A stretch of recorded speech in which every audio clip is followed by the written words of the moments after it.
Attack on Titan is an exceptional story, but like all stories, it has its flaws.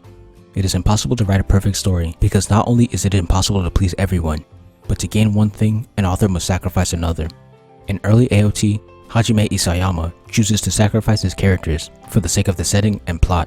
AOT has an apocalyptic setting. Because of the setting, humans in the walls can only really have two goals: survive or fight. Some characters like Armin or Hanji are given unique goals, but the same can't be said for most of the cast. A lack of unique goals makes the characters bleed together and feel indistinct. Plus, the early story treats humanity as one character.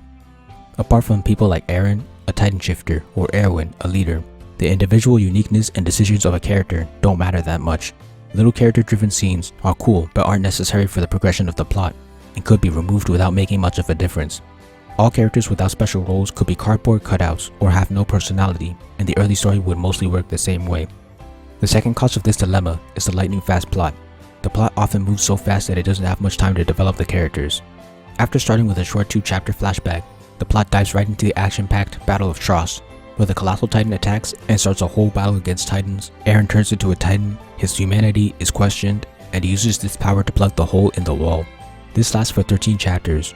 A short flashback of the members' time training to join the Corps is shown for 5 chapters, but then it's right back into the fast-paced plot with the female Titan arc, which lasts for 16 chapters. So much happens in such a short amount of time, which is great for the plot, but not so great for the supporting cast. The advantage of these traits is obviously a rollercoaster type story with loads of action and entertainment, which is what made it such a hit. The disadvantage is that the quality of the characters is sacrificed. The only way to solve this problem would be to abandon the apocalypse setting faster, or to have mini arcs early on to develop the characters. I personally really enjoy what we got, so while I think these flaws aren't excusable, I also believe that they were acceptable drawbacks in order to get an amazing ride that was early AOT. Because of the prioritization of the plot, the characters are severely handicapped in comparison to other stories, but some characters do manage to stand out and be well written, and this is usually due to ideals that tell us about the character developing backstories, honorable or respectable actions and decisions, and character arcs. For example, Eren and Jean have conflicting ideologies in the first flashback about how their lives should be lived, which leads to them actually fighting one another. During the training, Annie goes into detail on her ideology and how she wants to live her life. She also has her speech to the military police about good and bad people. Levi has his iconic speech to Eren about not knowing what the right decision is. For development through backstories, Armin and Mikasa have flashbacks that are integral to their character, while Annie explains parts of hers. For actions and decisions, during the Trust arc, Mikasa shows composure and leads soldiers. Armin makes a smart plan that results in the team's survival. Jean takes a leadership role to get his group to safety. Levi makes a promise to his dying ally, and Armin is able to convince humanity that Eren is an ally after he shows his Titan abilities. For actions and decisions, Reiner selflessly helps Armin during the training, and Erwin and Levi save Eren in court.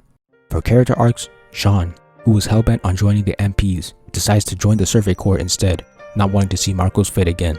Most of these characters I mentioned were the ones that I actually enjoyed. My only problem is Mikasa.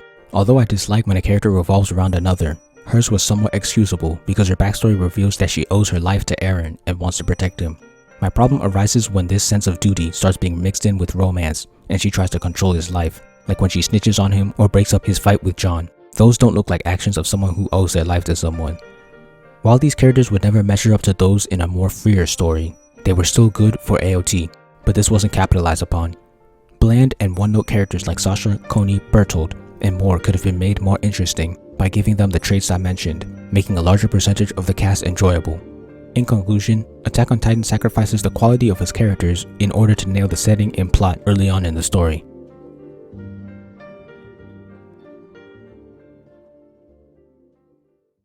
Thank you for watching. Please like, comment, share, subscribe, and check out my manga for free online. If you enjoy my content, please consider donating to my Patreon. All important links will be in the description.